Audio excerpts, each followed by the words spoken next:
Si Deadpool ay inaalok ng isang posisyon sa Marvel Cinematic Universe ng Time Variance Authority. At nag-recruit din isa pang variant na Wolverine upang iligtas ang kanyang universe mula sa pagkalipol. Si Wade Wilson ay nagsumikap at namuhay bilang isang sibilyan. Ang kanyang mga araw bilang mersenaryong ay may kakayahang umangkop sa buhay ng isang moral, si Deadpool, sa isang banda. Ang kanyang homeworld ay nahaharap sa isang existential na banta, si Wade ay di nag-atubili.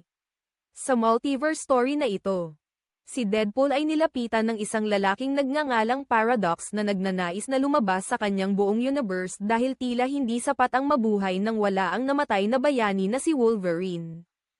Kinidnap ni Deadpool ang isa pang bersyon ni Wolverine upang palitan, ngunit nagresulta lamang ito sa pagpapalayas ni Paradox kay Deadpool at Wolverine. Ang kapayapaang umiiral ay nawala na. Kaya kinuha siya ng Time Variance Authority upang tumulong na pangalagaan ang multiverse. Malapit na siyang makiisa sa kanyang magiging kaibigan, na si Wolverine. Upang kumpletuhin nila ang misyon at iligtas ang kanyang mundo mula sa isang existential na banta. Si Wade Wilson ay nag-alis ng kasuutan bilang Deadpool. Namuhay ng normal bilang isang sibilyan at nakakuha din ng trabaho sa isang pre-owned na ahensya ng sasakyan, ngunit nang siya ay nilapitan ng isang lalaking nagngangalang Paradox. Mula sa Time Variance Authority, inaalok niya si Wade na sumali sa Marvel Cinematic Universe.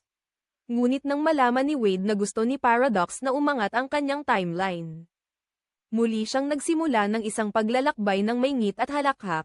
Naglakbay siya sa multiverse upang makahanap ng kahaliling bersyon ni Wolverine. Nang makita ni Deadpool si Wolverine, kinumbinsi niya ito na tulungan siya na iligtas ang kanyang timeline mula sa umiiral na banta na kinakaharap nito.